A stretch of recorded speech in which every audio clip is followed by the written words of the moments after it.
అందరికీ Sabbath shalom.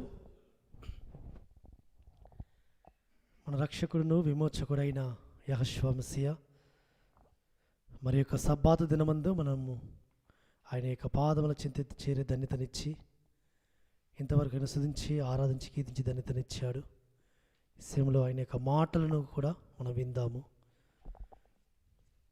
ఈ సమయము చూడలేక ఆయన మాటలు వినే భాగ్యము లేక ఎంతోమంది ఈ లోకంలో వారి యాత్రలు ముగించినారు. ఎందరో ఇటు ధన్యత లేదు. కానీ పరమ తండ్రి తన యొక్క నిత్యమైన ఉచితమైన కృప మనకు అనుగ్రహిస్తూ మరొకసారి ఆయన మాటలు వినే ధన్యతనిస్తున్నాడు. ఎందుకంటే ఆయన మాటలలో నిత్య జీవము దాగి ఉంది. కాబట్టి పరమ తండ్రి మన నిత్య జీవానికి వారసులు చేయడానికి కొరకు మనల్ని పిలిచాడు. కాబట్టి ఆయన నిత్య జీవ మాటలు విందాము, ఆ నిత్య జీవానికి వారసులం అవుదాం. ఈ దినమును మనము ధ్యానించుకుపోయే అంశము కూడా నిత్య జీవము పొందుకోవడం, నిత్య జీవానికి వారసులు అవ్వడం, నిత్య జీవాన్ని మనము దాన్ని పొందుకోవడానికి కొరకు మనం ఏమి చేయాలి అనేది మనం ధ్యానించుకుందాం. పరిశుద్ధ గ్రంథంలో నుంచి మొట్టమొదటిగా పరమ తండ్రి సన్నిధిలో మనం ఒక లేఖనం చదువుకొని మనం ముందుకు వెళదాం. తర్వాత లేఖనం చదివిన తర్వాత మన మధ్యన జనార్దనను ప్రార్థన చేస్తారు. యోహాను సువార్త 6వ అధ్యాయము 47వ వచనము చదివిన తర్వాత జనార్దనను ప్రార్థన చేస్తాడు. యోహాను సువార్త 6వ అధ్యాయము 47వ వచనము. విశ్వసించువాడే నిత్య జీవము గలవాడు. ప్రార్థన చేసుకుందాం. జనార్దనన్న ప్రార్థన చేస్తారు.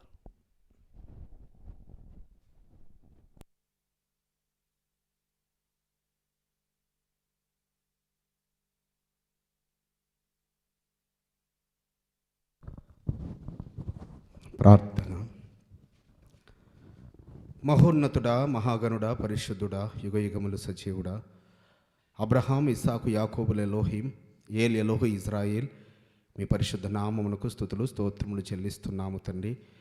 ఇదిగో నాయన, మీరు నియమించిన పరిశుద్ధ విశ్రాంతి దినమందు, ఘనమైన సబ్బాత్ దినమందు నాయన మీ సన్నిధికి రాగలిగే ధన్యత, మిమ్మల్ని స్తుతించి మేము కొనియాడే భాగ్యమును మీరు మాకు ఇచ్చినందులకు, గత వారమంతా మమ్మల్ని కాచి కాపాడి సజీవ లెక్కలు ఉంచి మరి యొక్క సబ్బాతును మీ సన్నిధిలో చేరి మేము ఘనపరచుటకు మీరు మమ్మల్ని జ్ఞాపకం చేసుకున్నందులకు, సజీవ లెక్కలు ఉంచినందులకు మీకు స్తోత్రం నాయన.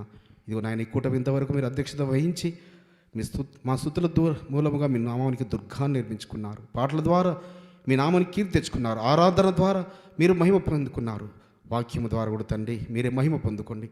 మీ వాక్కులు వినాలని, మీ మాట వింటే మేము బ్రతుకుతామని మీ వైపు చూస్తుంటున్నాగా తండ్రి, మీ కుమారుణ్ణి మీరు మరుగుపరుచుకొని నాయన మరి దయాకర నోట మీ మాటలుంచి మీ ఆత్మచేత తనను అభిషేకించి అయ్యా మరి తన పెదవులను మీరు శరాపులతో ముట్టి మీ పవిత్రమైన నాయన మీ రెండంచులు గల ఖడ్గం లాంటి వాక్కుల చేత మమ్మల్ని నాయన హెచ్చరించమని, మమ్మల్ని తృప్తిపరచమని, మమ్మల్ని ఓదార్చమని, మమ్మల్ని పరిపూర్ణత వైపు నడిపించమని ఇదిగో తండ్రి మరొకసారి మీ కుమారుణ్ణి మీ కృపగల హస్తాల్లో ఉంచుతూ మా రక్షకుడు విమోచకుడైన యెహోషువ మెస్సియా నామములో స్తుతించి ప్రార్థించి వేడుకుంటున్నాం పరమ తండ్రి. ఆమేన్.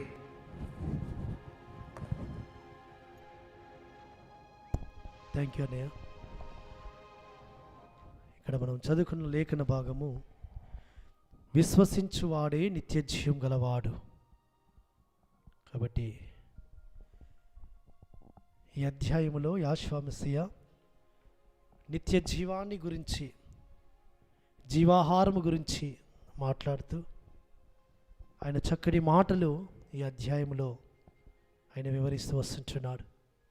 కాబట్టి నిత్యత్వానికి, నిత్య జీవానికి మన వారసులు కావాలి అంటే మనం ఏమి చేయాలి అనేది మనం పరిశుద్ధ గ్రంథంలో నుంచి మనం చూసుకుంటే యెహోషువ మెస్సియా ఉపదేశించినంత, యెహోషువ మెస్సియా ఆయన ప్రకటించినంత నిత్యజీవ మాటలు, నిత్యజీవం గురించి ఇక ఎవరు ఎక్కడ ప్రకటించలేదు. ఆయన నోటి నుంచి వస్తున్న ప్రతి మాట గురించి ధ్యానిస్తూ వస్తుంటే యోహాను సువార్తలో నిత్యజీవము నిత్యజీవము నిత్యజీవము గురించే. మనం ఈ లోకములో ఎన్ని విషయాలు, ఏ విషయాలు మాట్లాడుకున్నా, దేని మాట్లాడుకున్నా ఏవి మనకు నిత్య జీవం ఇవ్వవు. ఇప్పుడు మనం ఎగ్జాంపుల్ మనం చూసుకుంటే పొలిటికల్ గురించి, రాజకీయాల గురించి మనం మాట్లాడుకుంటే, ఇప్పుడు ప్రస్తుతం ఉన్న రాజకీయాల గురించి మనకు ఆలోచనలు ఉంటాయి. ఎవరు ఏ విధంగా చేస్తున్నారు ఏంటి అవన్నీ మనము మన సన్నిహితులతో మనం మాట్లాడుకుంటూ ఉంటాం. కానీ ఆ మాటల్లో మనకు నిత్యత్వం దొరకదు, నిత్య జీవం దొరకదు. అవి మనకి ఏ మేలు చేయవు. నిత్య జీవాన్ని మనకు ప్రసాదించి మనల్ని నిత్యత్వానికి వారసులుగా చేసేది మాత్రము ఆయన మాటలే, ఆయన వాక్యమే. కాబట్టి ఆ నిత్య జీవానికి మనం వారసులము కావాలి అంటే మొట్టమొదటిగా మనము చేయవలసినది ఏంటంటే ఆయనను విశ్వసించడము. ఆయన ఏమైనాడు, ఆయన యొక్క గొప్పతనం ఏంటి, ఆయన శక్తి ఏంటి, ఆయన బలం ఏంటి, ఆయన నన్ను ఆ నిత్య జీవాన్ని వారసులు చేయడానికి కొరకు ఆయన ఏమయ్యాడు, నన్ను నిత్యత్వంలో నిలబెట్టడానికి కొరకు ఆయన ఏం చేస్తున్నాడు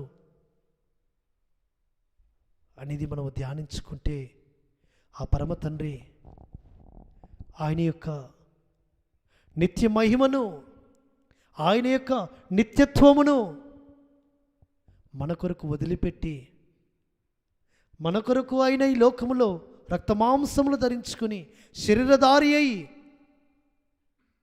ఈ లోకంలో 33.5 సంవత్సరాలు జీవించి మన కొరకు ఆయన ఆ గొల్గొతా గిరిలో ప్రాణం పెట్టాడు.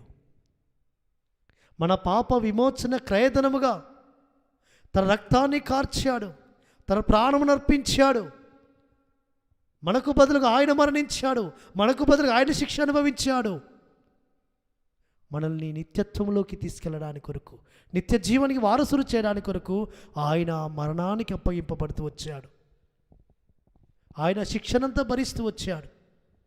కాబట్టి ఆ యొక్క విశ్వాసము, నా కొరకు నాకు బదులుగా రావాల్సిన శిక్ష, నేను పొందాల్సిన శిక్ష నాకు బదులుగా ఆ మ్రాణులో మరణించిన ఆ యెహోవా మెస్సియా, ఆయనను నేను రక్షకుడిగా అంగీకరిస్తున్నానని, ఆయనే నా విమోచకుడు, నా రక్షకుడు, నన్ను నిత్య జీవానికి తీసుకెళ్ళడానికి ఆయనకొక్కడికి శక్తి ఉంది అని, ఆయనే మార్గము సత్యము జీవమై ఉన్నాడని, ఆయన నిత్య జీవమై ఉన్నాడని విశ్వాసం ఉంచిన వారిని పరమతండ్రి ఏం చేస్తాడట, ఆ విశ్వాస పరిమాణంలో ఉన్న వారిని నిత్యత్వానికి తీసుకెళ్తాడు. అయితే ఆ విశ్వాసమని ఆ క్రియ మనలో ఎవరు జరిగిస్తారు, ఏ విధంగా జరిగిస్తారు, ఎలా జరిగిస్తారంటే ఇదే యోహాను సువార్త 6వ అధ్యాయంలో 6వ అధ్యాయం 28-29 వచనాల్లో ఆయన వాళ్ళకు చెప్తున్న మాట, వాళ్ళు ఏమడుగుతున్నారు, ఆయన ఏం చెప్తున్నారంటే, వారు మేము ఎలోహిం క్రియలు జరిగించుటకు మేము ఏం చేయవలనని ఆయన అడగగా, యాష్వా ఆయన పంపిన వాని యందు మీరు విశ్వాసం ఉంచుటయే ఎలోహిం క్రియ అని వారితో చెప్పెను. ఎలోహిం యందు, ఆ యెహోవా మెస్సియా యందు విశ్వాసం ఉంచుటయే ఎలోహిం క్రియ. ఎవరి ఉదయాలలో ఆ విశ్వాస పరిమాణము జరుగుతుందో, ఎవరి ఉదయాలలో విశ్వాస పరిమాణం మొగ్గు తొడుగుతుందో వారిలో సర్వశక్తిని క్రియ ఆరంభమైంది. సర్వశక్తిని వారి ఉదయాన్ని తెరిచాడు. కాబట్టి ఈ దినాలలో పరమతండ్రి యొక్క ఆ క్రియ, ఎలోహిం క్రియ జరగక అనేక మంది హృదయాలు, అనేక మంది మనోనేత్రములు మోయబడ్డాయి. కాబట్టి ఆ ఎలోహిం యొక్క క్రియ, విశ్వాసం ఉంచుటే ఎలోహిం క్రియ. ఎలోహిం క్రియ అంటే ఆ కార్యము, ఎలోహిం కార్యము జరిగించడానికి చాలామంది హృదయాలు సిద్ధంగా లేవు, పరమతండ్రి సన్నిధికి రావడం లేదు. అందుకే ఆయన ఏమంటూ వస్తుంటున్నాడంటే, నా యొద్దకు వచ్చు వారిని నేను ఎంత మాత్రమును కూడా బయటకు త్రోసివేయను. ఎవరైతే నా యొద్దకు వస్తారో, ఎవరైతే నన్ను విశ్వసిస్తారో, ఎవరైతే నేను నిత్య జీవమై ఉన్నానని విశ్వాసముస్తారో వారిని నేను త్రోసివేయను, వారిని నేను అంగీకరిస్తాను, వారిని నేను నిత్యత్వం నడిపిస్తాను, నిత్య జీవంలో చేరుస్తాను అని ఆయన అంటూ 40వ వచనంలో ఒక మాట అంటూ వస్తుంటున్నాడు. 40వ వచనంలో, కుమారుని చూచి ఆయన యందు విశ్వాసం ఉంచి ప్రతి వాడును నిత్య జీవం పొందుటయే నా తండ్రి చిత్తము, అంత్యదినమున నేను వాణ్ణి లేపుదును. నా తండ్రి చిత్తము ఏంటి అంటే, ఎవరైతే ఆ మ్రానులో వేలాడబడిన యెహోషువ మెస్సయనందు, ఆ యెహోషువ మెస్సన కార్చిన రక్తమునందు, ఆయన బలియాగమునందు విశ్వాసముంచి ఆయన శరీరధారిగా ఉన్న దినాలలో ఏ విధంగా ఆయన మనకు మాదిరిగా నడిచాడో, ఆ మాదిరిలో, ఆ క్రమంలో నేను కూడా నడుస్తాను. అదే ఆయన నాకు ఇచ్చిన సత్య మార్గము, జీవ మార్గము, అదే పరలోకానికి మార్గము అని ఎవరైతే విశ్వాసం ఉంస్తారో వారిని ఆ నిత్యత్వానికి తీసుకెళ్లడమే పరమ తండ్రి యొక్క చిత్తము. కాబట్టి ఈ దినమున ప్రియమైన సహోదరి సహోదరుడా, నిత్య జీవానికి నువ్వు వారసుడు కావాలి అంటే నువ్వు చేయవలసింది ఒకటి ఉంది. ఏంటి అంటే 27వ వచనంలో ఒక మాట అన్నాడు, క్షయమైన ఆహారము కొరకు కష్టపడకుడి, కానీ నిత్య జీవం కలుగజేయు అక్షయమైన ఆహారం కొరకే కష్టపడుడి. నిత్య జీవం కలుగజేయు అక్షయమైన ఆహారము. కాబట్టి నిత్య జీవాన్ని నేను పొందుకోవాలి అంటే, నిత్యత్వంలో నేను వెళ్ళాలి అంటే విశ్వాసం ఉంచడమే కాదు, విశ్వాస పరిమాణంలో ఎదుగుతూ ఆ నిత్య జీవాన్ని పొందడానికి కొరకు అక్షయమైన ఆహారమును మనము సంపాదించుకోవడానికి ప్రయాసపడాలి. ఈ లోకంలో మనము ఈ 100 సంవత్సరాలు జీవించడానికి కొరకు, లేదా ఒక 80 సంవత్సరాలు 70 సంవత్సరాలు అని ఆయుష్కాలంలో మనము జీవించడానికి కొరకు, సుఖకరమైన జీవితము జీవించడానికి కొరకు, క్షయమైపోయే ఆహారం కొరకు మనం ప్రయాసపడుతూ వస్తుంటాం. సమస్త పనులన్నీ కూడా దేని కొరకే? కూటి కొరకే. అనగా ఈ ఒక జానడు పొట్ట కొరకే మనం ఎంత ప్రయాసపడుతున్నా, రాత్రి పగళ్ళు ప్రయాసపడుతుంటారు. కుటుంబాలను వదిలి, పిల్లలను వదిలి, వారి యొక్క సమస్త యొక్క అన్నిటిని వదిలేసి, అనగా పిల్లలతో భార్యతో గడిపే ఆ సంతోషాన్ని కూడా వదిలి కొంతమంది వేరే దేశాలకు వెళ్ళి, వేరే ప్రాంతాలకు వెళ్ళి, వేరే చోట ఉండి ప్రయాసపడుతుంటారు. దేని కొరకు అంటే క్షయమైపోయే ఆహారం కొరకు. క్షయమైపోయే ఆహారం కొరకు మనం ఈ లోకంలో ప్రయాసపడుతున్నాము. కానీ అక్షయమయ ఆహారము కొరకు, అంటే క్షయము కాని ఆహారము కొరకు మనం ప్రయాసపడితే, ఆ అక్షయమైన ఆహారము మనం భుజిస్తే అది మనల్ని ఏం చేస్తుంది? నిత్య జీవానికి తీసుకెళ్తుంది, నిత్య జీవానికి నడిపిస్తుంది. ఆ అక్షయమైన ఆహారమే ఆయన యొక్క లేఖనాలు. అందుకే యోహాను సువార్త 5వ అధ్యాయము 39వ వచనంలో సెలవిచ్చబడిన మాట, యోహాను సువార్త 5:39లో, లేఖనముల యందు మీకు నిత్య జీవము కలదని తలంచుచు వాటిని పరిశోధించుచున్నారు, అవి నన్ను గూర్చే సాక్ష్యం ఇచ్చుచున్నవి. అయితే మీకు జీవము కలుగునట్లు మీరు నా యొద్దకు రానుల్లరు. లేఖనముల యందు నిత్య జీవము కలదని తలంచుచు వాటిని పరిశోధిస్తున్నారు, అవు నన్ను గూర్చే సాక్ష్యం ఇచ్చుచున్నవి. నిత్య జీవమైన ఆ యెహోషువను గురించే లేఖనాలన్నీ కూడా వివరిస్తున్నాయి. లేఖనాలలో ఏమి రాయబడింది అంటే, యెహోషువ మెస్సయ్య ఈ లోకానికి రాబోతున్నాడు, కన్యక మరియ గర్భంలో రాబోతున్నాడు, ఆయన ఈ విధంగా పవిత్రుడుగా జీవించబోతున్నాడు, ఈ విధంగా ఆయన మరణానికి అప్పగింపబడబోతున్నాడు, ఆయన ఈ విధంగా మరణాన్ని ఆయన పొందుకోబోతున్నాడు, ఆయన మరణించి 3 దినాలు సమాధిలో ఉండబోతున్నాడు, 3వ దినమున సమాధి నుంచి తిరిగి లేవబడబోతున్నాడు, తిరిగి పరలోకానికి ఆరోహణమైపోతున్నాడు, ఆయన యొక్క పరిశుద్ధాత్మను భూమి మీదకి పంపబోతున్నాడు,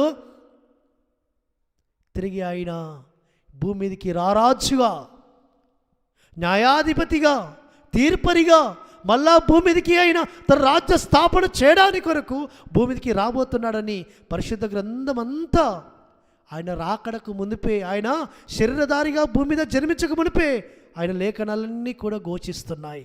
అదే అపోస్తలుడైన పౌలు అంటాడు, లేఖనముల ప్రకారము యెహోషువ మరణించెను, సమాధి చేయబడెను, లేఖనముల ప్రకారం 3వ దినమున తిరిగి లేపబడెను. ప్రతిదీ లేఖనము ఆయన గురించి ముందుగా ఘోషిస్తుంది. ఆయన ఎక్కడ పుట్టబోతున్నాడు, కన్యక మరియ గర్భమున జన్మించబోతున్నాడని సమస్తము లేఖనాలు ఆయన గురించి వివరిస్తున్నాయి. ఆ లేఖనాలను మనం జాగ్రత్తగా ధ్యానిస్తూ వస్తుంటుంటే అదే అక్షయమైన ఆహారము. ఆ అక్షయమైన ఆహారము అది దేనికి సాదృశ్యమైనదంటే యెహోషువ మస్సీహుకు సాదృశ్యమైనది. ఆ అక్షయమైన ఆహారము యెహోషువ మస్సీహుకు సాదృశ్యమైనది. ఆ అక్షయమైన ఆహారమని ఆ యెహోషువ మస్సీహును, వాక్యమని ఆ అక్షయమైన ఆహారమును, వాక్యమని ఆ యెహోషువ మస్సీహును మన హృదయాల్లో చేర్చుకుంటే, మన హృదయాల్లో పదిలపరుచుకుంటే, మన హృదయాల్లో దాచుకుంటే, మన హృదయాలలో వాటిని లిఖించుకుంటే, మన హృదయాల్లో పదిలపరుచుకుంటే మనము నిత్య జీవానికి వారసులం అవుతాం. సుమా పరమ తండ్రి నీకు స్తోత్రములు, పరమ తండ్రి నీకు స్తోత్రములు. కాబట్టి లేఖనాలన్నీ కూడా యెహోషువ మస్సీహును గూర్చే సాక్ష్యం ఇస్తున్నాయి. సుమా ఆది కాండం నుంచి మలాకి వరకు ఎక్కడికి వెళ్ళినా మన రక్షకుడైన యెహోషువ మస్సీహును గురించిన ఒక్క మాట అయినా ప్రతి గ్రంథంలో వ్రాయబడుతూ వస్తుంటుంది. సుమా ప్రవక్తలందరూ కూడా ఆయన గురించే రాస్తున్నారు. ఆయన యొక్క మరణ భూస్థాపన పునరుత్థానముల గురించి, ఆయన రెండో రాకడ గురించి, ఆయన మొదటి రాకడ జరగకమునిపే రెండో రాకడ గురించి యోవేలు, ఆమోసు, ఓబద్య, యోనా, మీకా, నహుము, జెఫన్యా, హగ్గై, జకరియా, మలాకి, యెషయా, ఇర్మియా, హెజ్కేలు, దానియేలు వారందరూ కూడా, ప్రవక్తలందరూ కూడా వారి నోట నుంచి వస్తున్న మాటలు యెహోషువ మస్సీహును గురించిన మాటలు. కాబట్టి ప్రియమైన సహోదరి సహోదరుడా, ఈ దినమున నీవు నిత్య జీవానికి వారసులు అవ్వాలంటే ఆ లేఖనాలను నువ్వు నీ హృదయంలో పదిలపరుచుకుంటున్నావా? అక్షయమైన ఆహారమనే యెహోషువ మస్సీహును. అందుకే ఆయన ఏమన్నాడంటే నేనే జీవాహారము, నేనే జీవాహారము నేనే అన్నాడు. యోహాను సువార్త 6వ అధ్యాయము 35వ వచనములో, యోహాను సువార్త 6వ అధ్యాయం 35వ వచనములో, అందుకు యెహోషువ వారితో ఇట్లా నేను జీవాహారమును నేనే, నా యొద్దకు వచ్చువాడు ఏమాత్రమును ఆకలి గొనడు. జీవాహారం అంటే ఎవరు? యెహోషువనే. యెహోషువ మస్సీహు అంటే ఎవరు? ఆయన లేఖనము, వాక్యము. ఆయన వాక్యము యెహోషువ మస్సీహు అని ఎలా చెప్పగలుగుతున్నారు మీరు అని ఎవరైనా అడగవచ్చు. పరిశుద్ధ గ్రంథంలోనే ఉంది. యోహాను సువార్త మొదటి అధ్యాయములో 14వ వచనములో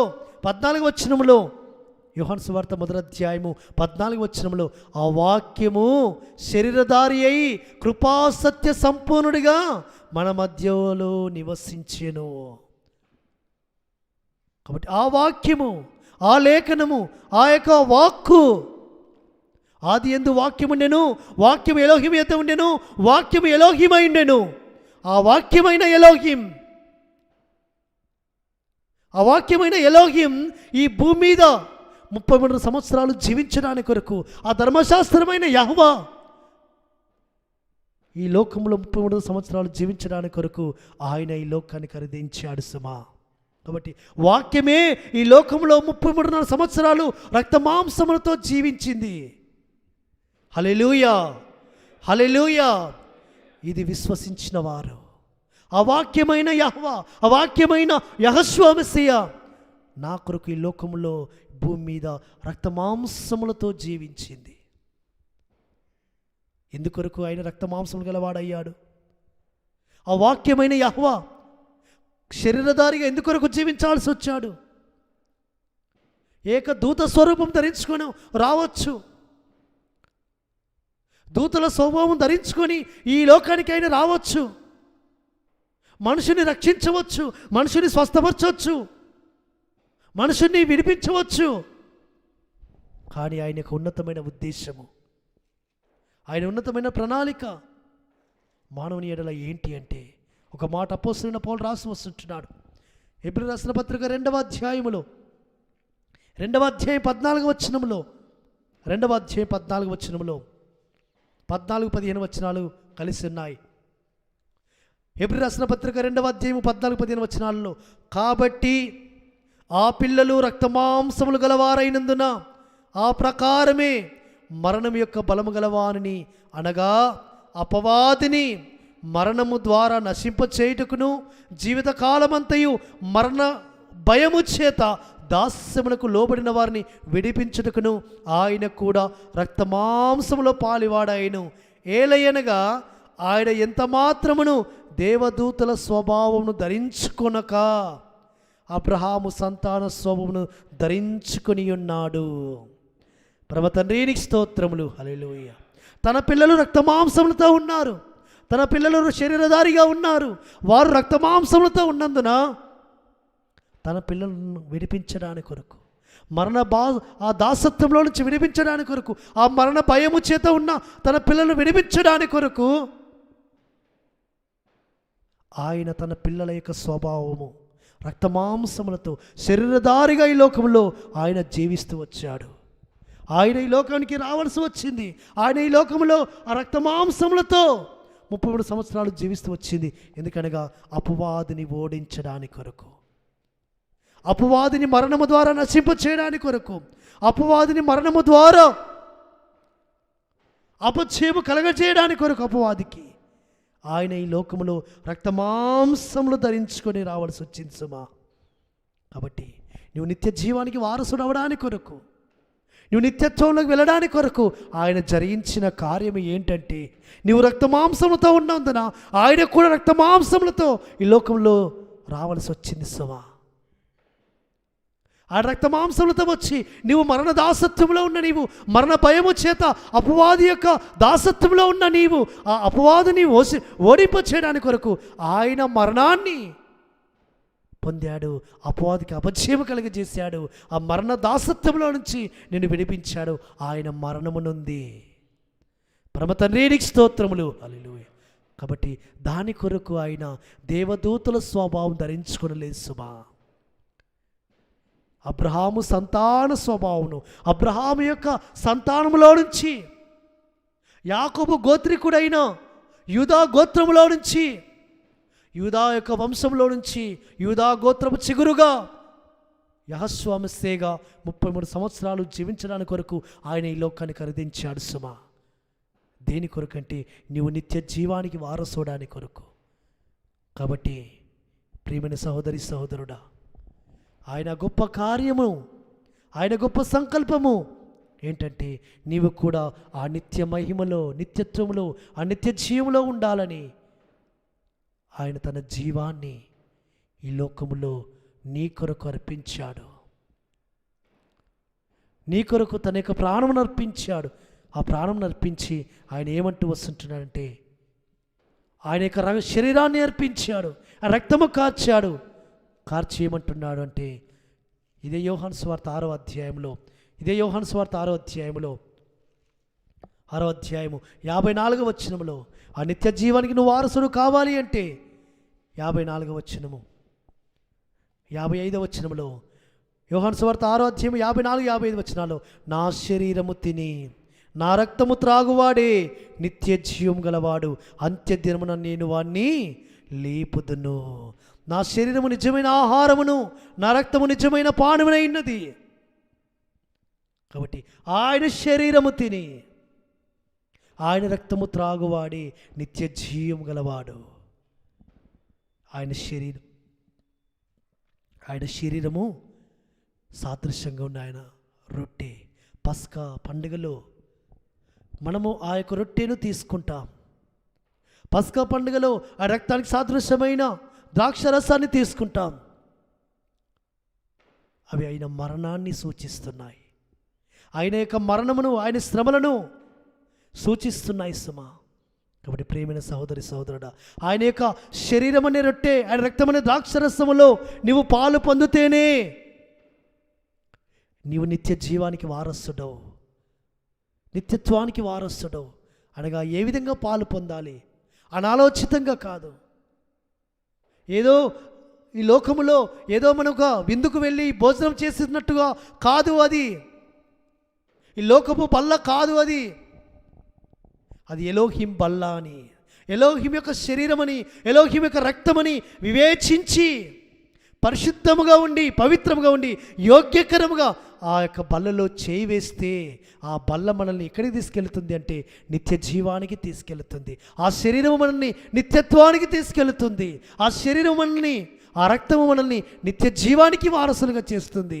అంత్య దినములు లేపడానికి ఆ పరమ తండ్రి అట్టి గొప్ప అవకాశాన్ని మనకిచ్చాడు నిత్య జీవన వారసులు అవడానికి కొరకు. కానీ ఈ దినాలలో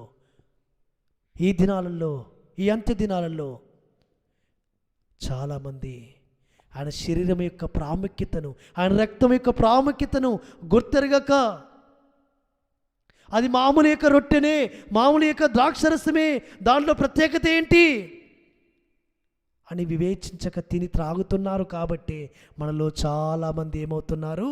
బలహీనులవుతున్నారు, రోగులవుతున్నారు, చాలామంది నిద్రిస్తున్నారు.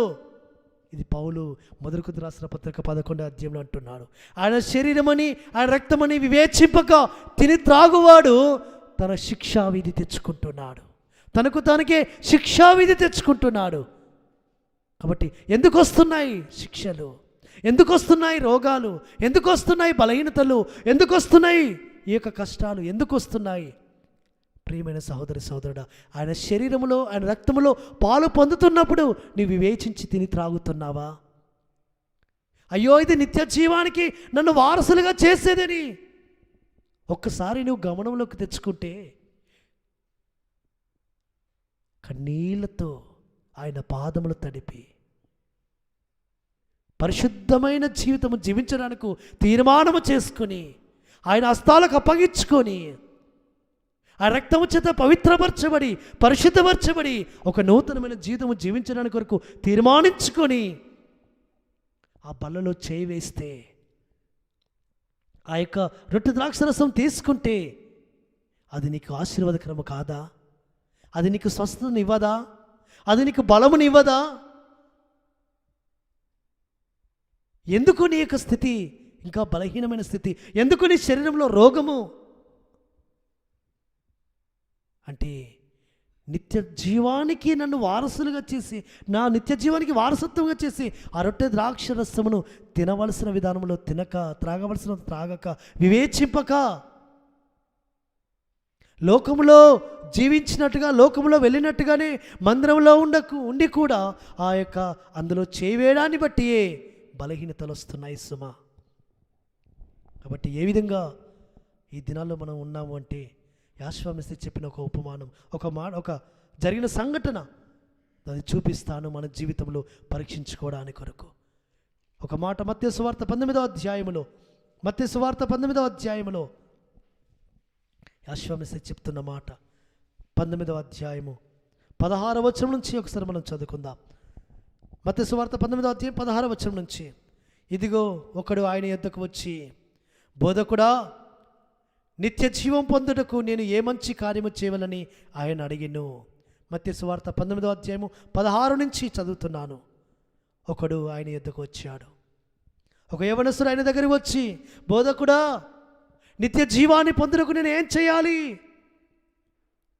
నిత్యత్వానికి వెళ్ళడానికి నేను ఏం చేయాలి అంటే, యాశ్వామిస్తి అన్నాడు, మంచి కార్యం చేయడానికి, మంచి కార్యం గురించి నన్నెందుకు అడుగుతున్నావు? మంచి కార్యములన్నిటి గురించి నీకు తెలుసు కదా, బాల్యత నుంచి నీకు తెలుసు కదా. నువ్వు నిత్య జీవంలో ప్రవేశించకూరని ఎడల ఆజ్ఞలన్నీ అనుసరించాలని నీకు తెలుసు కదా. ఆజ్ఞలలో జీవం ఉంది నీకు తెలుసు కదా. ఆజ్ఞలు అనుసరిస్తే నిత్య జీవానికి వారసులు అవుతావు నీకు తెలుసు కదా. ఇంకా నువ్వు నన్ను ఎందుకు అడుగుతున్నావు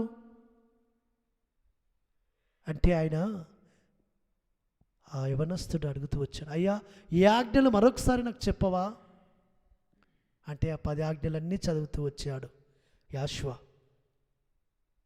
అప్పుడు ఆయన అన్నాడు, అయ్యా, ఆ యవనస్తుడు అన్నాడు, అయ్యా, నేను బాల్యత నుంచే, అందుకు ఆ యవ్వనుడు, ఇవన్నీ నేను అనుసరించుతూనే ఉన్నాను, ఇవన్నీ నేను అనుసరిస్తూనే ఉన్నాను, ఇంకా నువ్వు నాకు కొదువ ఏమని ఆయన అడిగాను. ఇవన్నీ నేను బాల్యత నుంచి అనుసరిస్తున్నాను, బాల్యత నుంచే నేను వీటిని నెరవేరుస్తున్నాను. అబద్ధం ఆడట్లేదు, దొంగతనం చేయట్లేదు, నేను తల్లిదండ్రులను సన్మానిస్తున్నాను, నరహత్య చేయట్లేదు, వ్యభిచరించట్లేదు, సబ్బాతును ఘనంగా ఆచరిస్తున్నాను, అన్నీ చేస్తున్నాను కదా. ఇంకా నాలో ఏదో కొరత, ఏదో నా మనస్సాక్షి నన్ను గద్దిస్తుంది, ఏదో నా మనస్సాక్షి నన్ను హెచ్చరిక చేస్తుంది. ఇంకా నువ్వు నిత్యత్వానికి నువ్వు వారసుడు కాలేదు, నిత్య జీవానికి నువ్వు వారసుడు కాలేదు, ఇంకా నీలో ఏదో కొదవ ఉంది, నా మనస్సాక్షి నన్ను గద్దిస్తుందయ్యా. నా మనసాక్షి నన్ను హెచ్చరిక చేస్తుంది. ఇంకా నాలో ఏదో కొరత ఉంది, ఏదో కొదవ ఉంది, అది తీర్చవా అని యాశ్వామిస్సి అని అడుగుతూ వచ్చాడు. అప్పుడు యాశ్వామిస్సి అంటూ వచ్చాడు, అయ్యా ఇవన్నీ నువ్వు నెరవేరుస్తున్నావు, కానీ ఒక్కటి నీలో కొదవ ఉంది. ఒక్కటి ఏంటి ఆ కొదవ అంటే, నీవు పరిపూర్ణుడవు కావాలి అంటే, పోయి నీ ఆస్తి అమ్మి బీదలకిమ్ము, అప్పుడు పరలోకమందు నీకు ధనము కలుగును, నీవు వచ్చి నన్ను వెంబడించుమని అతనితో చెప్పాను. అయితే ఆ యవనుడు మిగుల ఆస్తి గలవాడు గనుక ఆ మాట విని వ్యసనపడుచు వెళ్ళిపోయెను. ఒకటి కొదువ ఉంది. ఆజ్ఞలన్నీ అనుసరిస్తున్నావు, కానీ నీ హృదయంలో నాకు చోటు లేదు. నీ హృదయంలో నాకు చోటు లేదు. నీ హృదయంలో దేనికి చోటు ఉంది? నీ హృదయంలో ధనానికి చోటు ఉంది. నీ హృదయంలో నీకున్న ఆస్తి మీద ఇష్టం ఉంది, కానీ నేనంటే ఇష్టం లేదు. ఏదో నా పితరులు ఆచరించారు, నేను ఆచరిస్తాను. నా తల్లిదండ్రులు వెళ్ళారు సబ్బాత్కి, నేను వెళతాను. వాటిని అనుసరిస్తే ఆశీర్వాదము, కానీ నిత్య జీవానికి పొందుకోవాలి అంటే, నిత్య జీవాన్ని సుధరించుకోవాలి అంటే నీ హృదయము నాకు కావాలి, నీ హృదయంలో చోటు కావాలి. ఈ దినాలలో విశ్వాసులందరూ కూడా ఆజ్ఞలు అనుసరిస్తున్నారు, అనుసరించట్లేదు అనట్లేదు, అనుసరిస్తున్నారు, ఆజ్ఞలు అనుసరించేవారు ఉన్నారు, కానీ హృదయాన్ని ఆయన కొరకు సమర్పించిన విశ్వాసులు లేరు సుమా. విశ్వాసులు ఆ హృదయాలను ఆయనకు స్థానం ఇవ్వక, వారి హృదయాలలో ఆయనకు స్థానం ఇవ్వక, ఈ లోకంలో ఉన్న ధనం మీద కానీ, ఈ లోకంలో ఉన్న ఆ గొప్ప ఏంటి ఒక ఘనత, దాని మీద గుర్తుకొస్తుంది. వాక్యము, పరిశుద్ధ గ్రంథం అనేది గుర్తుకొస్తుంది. సబ్బాతు రోజున మాత్రమే ఆయనను నేను ఆరాధించాలి, ఆయన ముఖ దర్శనము చేసుకోవాలి, ఆయనతో నేను సహవాసం కలిగి ఉండాలి, ఆయన యొక్క సన్నిధానములో నేను ఆయన స్తుతించాలి, ఆయన ఆరాధించాలి అనేది ప్రతిదినము రాదు. ప్రతిదినము దేనికి ప్రయాసపడుతుంటాము? క్షేమైపోయి ఆహారం కొరకు ప్రయాసపడుతుంటాం. అక్షయమై ఆహారం కొరకు ప్రయాసపడట్లేదు. కాబట్టి యాశ్వామిస్య అందుకే ఈ యొక్క యవనస్తునికి అయ్యా నువ్వు క్షేమైపోయి ఆహారం కొరకు ప్రయాసపడుతూ నీ హృదయాన్ని దానికి అప్పగించుకున్నావు, ధనం కొరకు అప్పగించుకున్నావు. నీ హృదయంలో నాకు చోటు లేదు, కాబట్టి నీ హృదయంలో నాకు చోటు ఇస్తే, నీ హృదయంలో నన్ను రానియకుండా అడ్డుపడుతున్న ఆ ధనమును నువ్వు తీసి బీదలకిస్తే, నీ హృదయం ఖాళీ అయితే నేను అందులోకి వస్తా, నేను అందులో నివసిస్తా. అప్పుడు నువ్వు నిత్య జీవానికి వారసుడు సుమా. పరమ తండ్రికి స్తోత్రములు, పరమ తండ్రికి స్తోత్రములు. ఎవరి హృదయములో ఆయనకు స్థానం ఉంటుందో, ఎవరి హృదయంలో ఆయనను ఎలోహింగా ప్రతిష్ఠించుకుంటారో, ఎవరి హృదయాలలో ఆయనను అధిపతిగా చేర్చుకుంటారో, ఎవరి హృదయాలలో ఆయన ఆలోచనకర్తగా చేర్చుకుంటారో, ఎవరి హృదయాలలో ఆయన నాయకుడిగా చేర్చుకుంటారో వారికి నిత్య జీవం ఉంటుంది సుమా. పరమ తండ్రికి స్తోత్రములు, హల్లెలూయా. కాబట్టి ఈ దినాలలో మన హృదయాలలో ఆయనకు చోటు ఉందా? ఈ యవనస్తుడు ఆయన హృదయములో, ఆ యవనస్తుని హృదయములో యాశ్వామిస్యకు చోటు లేదు, యాశ్వామిస్యకు చోటు లేదు. అందుకే ఆ మాటలు వినగానే వ్యసనపడచ్చు, వ్యసనపడుతూ వెళ్ళిపోతూ వచ్చాడు. కాబట్టి దినాలలో ఆయన మాటలు వింటున్నవారు చాలామంది వింటారు. వాక్యం వినటం మాట కాదు నీతిమంతులు, వాక్యం వినివారు మాత్రము కాదు నీతిమంతులు. వాక్యం వినటం అంటుకు విందురు, కానీ వారి హృదయము నాకు దూరముగా ఉంది, వారి హృదయములలో నాకు చోటు లేదు.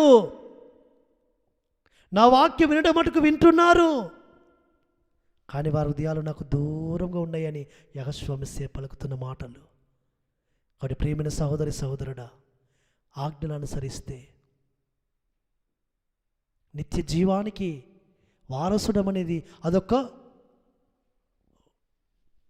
మెట్టులో అదొక మెట్టు, కానీ మన హృదయంలో ఎలోహిమును ప్రతిష్ఠించుకుంటే, ఆయన స్వారూపత నేను కలిగి ఉంటాను, ఆయన పోలిక నేను మార్చబడతాను, ఆయనకు కలిగిన మనసు నేను కలిగి ఉంటాను, ఆయన నడిచిన మార్గం నేను నడుస్తాను, ఆయన ఈ లోకంలో జీవించినట్టుగా నేను జీవిస్తాను అనే తీర్మానంలోకి నీవు వస్తే, ఆ ప్రత్యక్షతలోనికి వస్తే, ఆయన యొక్క స్వరూపంలోకి వస్తే, ఆయన శరీరము ఆ రక్తము ఏ విధంగా హింసను అనుభవించింది, ఏ విధంగా శ్రమ పెట్టబడింది ఆయన శరీరము, ఏ విధంగా ఆయన శరీరము నలగొట్టబడింది, ఆ విధంగా నా శరీరాన్ని నలగొట్టుకుంటానని ఆ ప్రత్యక్షతలోనికి వస్తే అప్పుడు నీవు నిత్య జీవానికి వారసుడవు సుమా.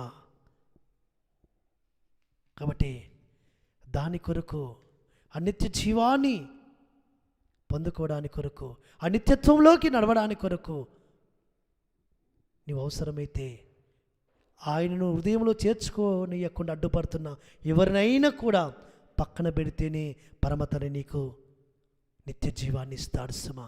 ఒక మాట అంటూ వస్తుంటున్నాడు యెహోషువ మెస్సియా, ఒక మాట అంటున్నాడు. ఇదే మార్కు సువార్తలోకి వెళదాం ఒకసారి. మార్కు సువార్త 9వ అధ్యాయంలో 45, 46 వచనంలో, నువ్వు నిత్య జీవని వారసులు కావాలి అంటే, నువ్వు నిత్యత్వానికి వెళ్ళాలి అంటే, ఒకవేళ నేను అభ్యంతరపరుస్తున్నా, ఆటంకపరుస్తున్నా ఏవైనా ఉంటే అవి ఏంటో మనం చూసుకుందాం ఒకసారి. 45, 46 వచనంలో, నీ పాదము నిన్ను అభ్యంతరపరిచిన ఎడలా దానిని నరికివేయుము. 2 పాదములు కలిగి నరకములో పడివేయబడుట కంటే కుంటివాడవై నిత్య జీవంలో ప్రవేశించుట మేలు. నీ కన్ను నిన్ను అభ్యంతరపరిచిన ఎడలా దాన్ని తీసి పారవేయము. 2 కన్నులు కలిగి నరకంలో పడవేయబడట కంటే ఒంటి కన్ను గలవాడవై ఆ ఎలోహిం రాజ్యములో ప్రవేశించుట మేలు. కాబట్టి అనిత్య రాజ్యములో, అనిత్యత్వములో, అనిత్య మహిమలో, అనిత్య జీవములో ప్రవేశించనీయకుండా నీ చెయ్యి కానీ, నీ కాలు కానీ, నీ కన్ను కానీ అభ్యంతరపరుస్తుంటే దాన్ని నీ శరీరం నుంచి తీసివేయి, పెరికివేయి. 2 కాళ్ళు కలిగి నరకాగ్నిలో వెళ్ళుట కంటే 1 కాళ్ళు కలిగి, అంటే కుంటివాడవై నిత్య జీవంలోకి ప్రవేశించడం మేలు కదా. 2 కన్నులు కలివాడవై నరకాగ్నికి వెళ్ళుట కంటే 1 కన్ను కలివాడవై అంధుడవై నిత్య రాజ్యంలో ప్రవేశించడం మేలు కదా. అంటే నీ శరీరంలో ఏ అవయవమైనా ఆ నిత్యత్వానికి వెళ్ళనీయకుండా అభ్యంతరపరుస్తుంటే ఆ కన్నును కానీ, ఆ కాలు కానీ, ఆ చెయ్యిని కానీ తీసివేయమని అంటున్నాడు యెహోషువ మెస్సియా చెప్తున్న మాట.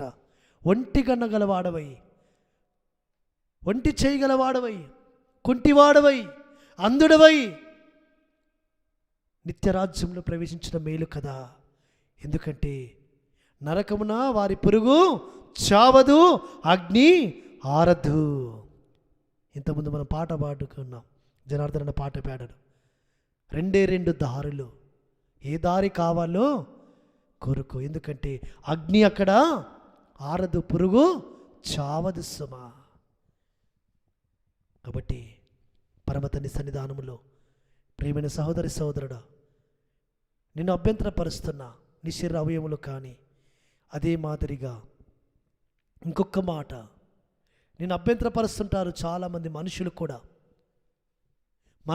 అభ్యంతరపరుస్తుంటారు. ఒక మాట అంటున్నాడు పరమతండ్రి మార్కు సువార్త 10వ అధ్యాయంలో 28వ వచనంలో, కొంతమంది నిత్యత్వానికి వెళ్ళడానికి కొరకు వారు ఏమి చేశారు, ఏం చేస్తే వారిని ఏమి అనుగ్రహిస్తున్నా అంటున్నాడు పరమతండ్రి. 10వ అధ్యాయము 28వ వచనం నుంచి చదువుదాం. 10వ అధ్యాయం, మార్కు సువార్త 10వ అధ్యాయం 28 నుంచి, పేతురు, ఇదిగో మేము సమస్తమును విడిచిపెట్టి నిన్ను వెంబడించితిమని ఆయనతో చెప్పసాగిను. అందుకు యాశ్వా ఇట్లా, నేను నా నిమిత్తమును, సువార్త నిమిత్తమును, ఇంటినైనను, అన్నదమ్ములైనను, అక్కచెల్లెలైనను, తల్లిదండ్రులైనను, పిల్లలైనను, భూములైనను విడిచినవాడు ఇప్పుడు ఇహమందు హింసలతో పాటు నూరంతలుగా ఇండ్లను, అన్నదమ్ములను, అక్కజలను, తల్లులను, పిల్లలను, భూములను రాబో లోకమందు నిత్య జీవమును పొందునని మీతో నిశ్చయముగా చెప్పుచున్నాను. నేను అయ్యా, నిత్య జీవాన్ని వారసుడడానికి కొరకు, నిత్యత్వాన్ని వెళ్ళడానికి కొరకు. నేను ఈ లోకంలో నా తల్లిదండ్రులు విడిచిపెట్టాను, నా అన్నదమ్ములు విడిచిపెట్టాను, అక్కచెల్లెలు విడిచిపెట్టాను, నా పిల్లలు విడిచిపెట్టాను, నా భూములు విడిచిపెట్టాను, నా సమస్తాన్ని విడిచిపెట్టాను, మాకేంటి ఫలము అని పేతురు అడుగుతూ వస్తుంటున్నాడు. ఆయన ప్రియమైన శిష్యుడు పేతురు అడుగుతున్నప్పుడు పేతురుతో ఆయన అంటూ వస్తుంటున్నాడు, అయ్యా, ఇహమందు హింసలతో పాటు నురంతలుగా, అనగా వీరందరినీ విడిచిపెడితే, వీరందరినీ నువ్వు పక్కన పెట్టితే, నిత్యత్వము కొరకు, నిత్య జీవం కొరకు, నిత్య మహిమ కొరకు, ఆయన రాజ్యంలో ఉండడానికి కొరకు యాశ్వామస్య తర్వాతనే వీరని, యాశ్వామస్య తర్వాతనే వీరు అని ఎవరైతే భావించి ముందుకు వెళుతారో వారు శ్రమలు అనుభవిస్తారు సుమా, వారు హింసలు అనుభవిస్తారు సుమా. ఎందుకంటే అపోస్తలుడైన పౌలు తిమోతికి రాసి వస్తున్నాడు, యాశ్వామస్య నందు సద్భక్తితో బ్రతకనుద్దేశించిన వారందరూ కూడా హింసలు అనుభవించెదరు. సద్భక్తితో, సరైన భక్తి దానంలో నువ్వు వెళుతుంటే ఆయననే ఆశ్రయంగా చేసుకొని, ఆయనే నువ్వు నాయకుడిగా ఉండి, కాపరిగా ఉండి, ఆయన మాత్రమే ముందు పెట్టుకొని, ఆయనను నీ హృదయంలో చేర్చుకొని నువ్వు వెళుతుంటే ఈ లోకంలో నీకు హింసలు, ఆ హింసలతో పాటు నురంతలుగా పరమతండ్రి నీకు ఇండ్లని ఇస్తాడు సుమా. పరమతండ్రి నీకు స్తోత్రములు, హల్లెలూయా. ఎప్పుడు అనుగ్రహిస్తాడు? ఆయన రాజ్యములో ఆయన ఇస్తాడు. అదే మాదిరిగా ఆయన అంటూ వస్తుంటున్నాడు, అయ్యా, ఈ ఇహమందు హింసలతో పాటు నిరంతరంగా ఇండ్లను, అన్నదమ్ములను, అక్కజలను, తల్లులను, పిల్లను, భూములను, రాబో లోకమందు నిత్య జీవమును నీకుండునని నిశ్చయముగా నీతో చెప్పుచున్నాను. అనగా యాశ్వామస్య కొరకు, యాశ్వామస్య నా రక్షకుడని, విమోచకుడని, నా అధిపతిని నువ్వు ముందు పెట్టుకుని, ఆయనను ముందు పెట్టుకుని, ఆయన హృదయంలో చేర్చుకొని నువ్వు నడుస్తూ వస్తుంటే ఈ లోకంలో నీవు నీ తల్లిదండ్రులు కానీ, నీ అన్నదమ్ములను కానీ, నీ పిల్లల్ని కానీ, నీ భూముల్ని కానీ, నీ ఆస్తుల్ని కానీ, ఇది మొదటి కాదు నా ప్రాధాన్యత, వీరు కాదు నా మొదటి ప్రాధాన్యత, వీరికి కాదు అని, మొదటి ప్రాధాన్యత ఆ యెహోవాకే అని, మొదటి స్థానము, మొదటి ప్రాముఖ్యత దానికి అప్పగిస్తే, ఆ యెహోవాకే ఆ వాక్యమునికి అప్పగిస్తే, యెహోవాకే యొక్క నీతికి అప్పగిస్తే, ఆయన నీతి రాజ్య స్థాపన కొరకు నువ్వు ప్రయాసపడితే ఈ లోకంలో నీకేమైనా తక్కువ చేస్తాడా? ఆత్మీయులను, ఆత్మ సంబంధమైన కుటుంబాన్ని, సంఘమును, సమాజమును, ఆత్మసంబంధ అన్నదమ్ములను, ఆత్మసంబంధ అక్కచెల్లెలను, ఆత్మ సంబంధమైన పిల్లలను నీకు బహుమానములు ఇస్తాడు. పరమ తండ్రి నీకు స్తోత్రములు, హల్లెలూయా. అదే మాదిరిగా నిత్య జీవమును, రాబో లోకముందు నీకు నిత్య జీవాన్ని కూడా అనుగ్రహిస్తాడు సుమా. కాబట్టి నిత్య జీవాన్ని ఇస్తానని పరమ తండ్రి వాగ్దానం ఇస్తున్నాడు. నువ్వేమి చేయాలో చెప్తున్నాడు లేఖనముల యందు ఏమి చేయాలో చెబుతూ ఆ నిత్య జీవాన్ని కోరుకోమని ఆయన ప్రాధేయపడుతున్నాడు ఈ దినమున. కాబట్టి నువ్వు ఏమి చేయాలనుకుంటున్నావు, ఏది విత్తాలనుకుంటున్నావు? అపోస్తలుడైన పౌలు గలతీ రాసిన పత్రికలో ఒక మాట రాస్తుంటున్నాడు. గలతీ రాసిన పత్రిక 6వ అధ్యాయం 8వ వచనంలో రాయబడిన ప్రకారముగా, గలతీ రాసిన పత్రిక 6వ అధ్యాయము 8వ వచనంలో రాయబడిన ప్రకారముగా, ఏలయనగా తన శరీరేచ్ఛలను బట్టి విత్తువాడు తన శరీరము నుండి క్షయమను పంట కోయును, ఆత్మను బట్టి విత్తువాడు ఆత్మ నుండి నిత్య జీవమను పంట కోయును. పరమ తండ్రి నీకు స్తోత్రములు. ప్రియమైన సహోదరి సహోదరులారా, యెహోవా రక్తంతో కడగబడిన ప్రియమైన సంగమా, మీరు ఏది విత్తుతున్నారో అదే పంట కోస్తారు. నీ పిల్లలకు ఏది మీరు చేయాలని మీరు చెబుతున్నారో మీ పిల్లలు అదే మీలో జరిగిస్తారు. ఎదుటి వారికి నువ్వు ఏమి చేయాలని తలస్తున్నావో ఎదుటివారు నీకు అదే చేయాలని తలస్తారు. ఎదుటి వారికి నువ్వు ఏ విధంగా క్షమించాలని నీ హృదయంలో నువ్వు కోరుకుంటున్నావో ఎదుటి వారిని అదే మాదిరిగా యెహోవా నిన్ను క్షమిస్తాడు. ఎదుటి వారిని ఏ విధంగా నువ్వు ప్రేమించాలని నువ్వు కోరుకుంటున్నావో, ఎదుటివారు నన్ను ఏ విధంగా ప్రేమించాలని నువ్వు ఆశపడుతున్నావో ఎదుటివారు కూడా అదే వాదనములో అదే క్రమంలో నీ నుంచి ఆశపడుతున్నాడు ప్రేమను. కాబట్టి తన శరీరేచ్ఛలను బట్టి విత్తువాడు శరీరము నుండి క్షేమగు పంట కోయును, ఆత్మను బట్టి విత్తువాడు ఆత్మ నుండి నిత్య జీవమును పంటను కోయును. కాబట్టి నీ శరీరేచ్ఛల నుండి శరీరాశను అనుసరించి శరీర సంబంధమైన ఆ యొక్క పంటను కోస్తివా, ఆ పంటను నువ్వు విత్తుతివా, ఆ యొక్క వాటిని విత్తుతివా, అదే పంట కోస్తావు. శరీరం నుండి క్షేమైపోయే పంటను కోస్తావు. అదే ఆత్మ సంబంధమైన విత్తనం విత్తితే ఆత్మ సంబంధమైన హృదయం కలిగిన వాడవై, ఆత్మ సంబంధమైన ఆలోచన కలిగిన వాడవై, ఆత్మ సంబంధమైన నడవడిక కలిగిన వాడవై, ఆత్మ సంబంధమైన ప్రేమను చూపిస్తూ, ఆత్మ సంబంధమైన క్షమాపణ చూపిస్తూ, ఆత్మ సంబంధమైన నడవడిక నీలో కలిగి ఉంటే ఆ పరమ తండ్రి ఏం చేస్తాడు? నిన్ను ఆత్మ నుండి నిత్య జీవమను పంటను కోపిస్తాడు. నిత్య జీవమని పంట నీవు స్వతంత్రించుకుంటావు. కాబట్టి అందుకే మనం మేలు చేట ఎందు విసుకక ఎందుము, అలయక మేలు చేస్తే మని తగిన కాలమందు పంట కోత్తము. పరమ తండ్రి నీకు స్తోత్రములు. కాబట్టి నువ్వు ఏది విత్తుతావో అదే పంట కోస్తావని ఈ దినమున పరమ తండ్రి కోరుతున్నాడు. నిత్య జీవం అనే పంట కోయాలి అంటే ఆత్మ సంబంధమైన విత్తనము విత్తు, ఆత్మ సంబంధంగా జీవించు, ఆత్మ సంబంధమైన పోరాటము చేయి, ఆత్మ సంబంధమైన క్రియలు కలిగి ఉండు, ఆత్మ సంబంధమైన ఫలాలు ఫలించు. ఆ నిత్య జీవం అనే పంటను కోస్తావు. లేదు క్షేమైపోయే ఆహారం కొరకు ప్రయాసపడుతూ శరీర సంబంధమైన ఆలోచనతో జీవిస్తూ శరీర సంబంధమైన నడవడికను కలిగి ఉంటూ శరీరేచ్ఛల నుంచి వస్తున్న ఆలోచనతో నీ యొక్క ఆ పరుగును పరిగెత్తింపజేస్తూ ఈ లోకంలో నువ్వు జీవిస్తుంటివా? ఏ పంట కోస్తావట? క్షేమైపోయే పంటనే కోస్తావు. క్షేమైపోతావు, ఈ లోకంలో విసర్జింపబడతావు, విడువబడతావు. కాబట్టి నిత్య జీవానికి వారసుడు కావు, నిత్య నరకాగ్నికి వారసుడు అవుతావు. అందుకే దానియేలు ద్వారా కొందరు నిత్య జీవన అనుభవించుటకును, కొందరు నిత్యము నిందల పాలవుటకును సమాధుల్లో నుంచి మేల్కొనబోతున్నారు. దానియేలు 12:2 అంటాడు దానియేలు. కాబట్టి కొందరు నిందలు పాలవుటకును, కొందరు నిత్య జీవం అనుభవించుటకును సమాధుల నుంచి లేపబడబోతున్నారు సమా.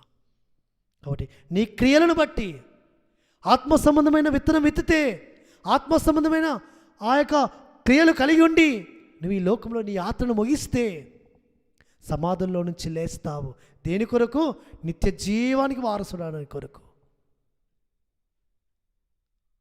ఆ విధంగా కాక శరీర సంబంధమైన విత్తనముతో నువ్వు ఈ విత్తి నీ యాత్రను ముగిస్తే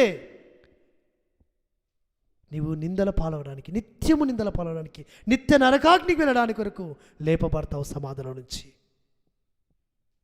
కాబట్టి ప్రియమైన సహోదరి సహోదరుడా, యెహోషువ మెస్సియా దేని కొరకు మనల్ని పిలుస్తూ వచ్చాడు? నిత్య జీవాన్ని వారసులడానికి కొరకు పిలుస్తూ వచ్చాడు. ఆ నిత్య జీవమైన యెహోషువ అయ్యా నేనే జీవమును అన్నాడు. కాబట్టి ఆ జీవమైన యెహోషువను మనం మన హృదయంలో చేర్చుకుందాం, మన హృదయంలో విశ్వసిద్దాం. ఆ విధంగా ఆయన వాక్యానుసారంగా జీవించి ఆ ఆత్మ సంబంధమైన విత్తనం విత్తి ఆత్మ సంబంధమైన పంటను కోద్దాం. నిత్య జీవాన్ని మనం సాధించుకుందాం, నిత్య జీవానికి వారసులం అవుదాం. పరమ తండ్రి వాక్యాన్ని మనం వెనుకలో దీవించును గాక. ఆమేన్.